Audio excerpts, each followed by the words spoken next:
হ্যাঁ, মিস তো অবশ্যই করবো, অনেক মিস করবো। ড্রেসিং রুমে আমরা যত ফান করি বা যখন হোটেলে থাকি। জাতীয় দলের ড্রেসিং রুমের দ্বিতীয় দফায় দায়িত্বটা বেশি দিন স্থায়ী হলো না মোহাম্মদ সালাউদ্দিনের। ১.৫ বছরের কিছুটা বেশি সময় কাজ করার পর দেশের অন্যতম সেরা এই কোচকে ছাড়তে হচ্ছে দায়িত্ব। মুখে হাসি, কিন্তু মনের মধ্যে কি আছে? কষ্ট, অভিমান, নাকি আনন্দ? লাইফের একটা একটা মানে মেন যে কাজটা, সেই কাজটা নিয়ে আমি খুবই হ্যাপি। আমি যেখানেই থাকি, যেখানেই করি, এটা শুধু ন্যাশনাল টিম না, যেখানে থাকি, বাট যেহেতু একটা ভালো অবস্থায় যেতে পারতেছি, সেটা আসলে মেন্টাল স্যাটিসফ্যাকশন একটু তো আছে।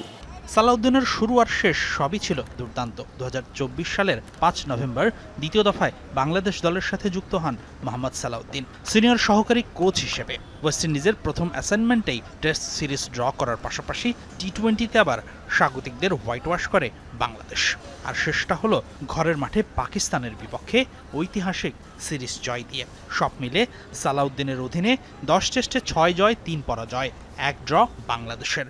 ওয়ানডেতে ২০ ম্যাচে জয় ৭টি, পরাজয় ১৩টি। ৩৪ টি-20তে ১৩ পরাজয়ের বিপরীতে আবার জয় ১৯টি।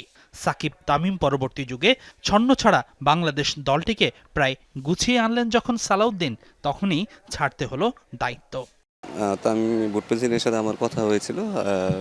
তামিম আমাকে বলেছিল যে, স্যার, যদি আপনি ন্যাশনাল টিমে থাকতে চান তাহলে আপনি থাকতে পারেন, কোনো সমস্যা নেই, আপনি যেভাবে চলতেছেন সেভাবে চলতে পারেন, বাট আমার মনে হয় যে আমাদের পাইপলাইনটা আরও একটু স্ট্রং করা দরকার, সেটার জন্য আপনি হয়তো কাজ করলে বেটার হবে। তো আমার কাছে মনে হয়েছে যে এটা আরও একটু মহৎ কাজ। ন্যাশনাল টিমে হয়তো যতটুকু পেরেছি করেছি, বাট এইখানে আমি আরও বেশি রোল প্লে করতে পারবো ছেলেদের গ্রোথের ব্যাপারে। গেল কয়েক সিরিজ থেকে ঘরের মাঠের চিরায়ত স্লো উইকেট বানানোর প্রথা থেকে বেরিয়ে এসেছে team Bangladesh. Green top sporting পিচে সাফল্যও পাচ্ছে দল। টাইগারদের কন্ডিশনের এমন পরিবর্তন প্রশংসিত হচ্ছে দেশি বিদেশি মহলে। কিভাবে এলো এই সিদ্ধান্ত জানিয়েছেন সালাউদ্দিন।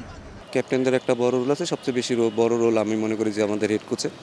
তার মাথা থেকে এটা আসলে বেশি আসছে, এবং এটা যদি বোর্ড সাপোর্ট না করতো তাহলে কিন্তু আমাদের পক্ষে সম্ভব ছিল না। তো আমার মনে হয় এখানে তিনটা পক্ষেরই আসলে